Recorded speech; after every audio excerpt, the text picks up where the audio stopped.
You ask Tiger to solve. This deals with linear equations with one unknown. The final result is k equals -15. Let's solve it step by step. Simplify the expression. Expand the parentheses. Simplify the arithmetic. Group all constants on the right side of the equation. Subtract 40 from both sides.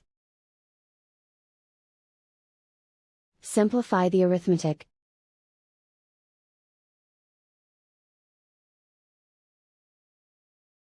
Isolate the k. Divide both sides by 2. Simplify the fraction. Find the greatest common factor of the numerator and denominator. Factor out and cancel the greatest common factor.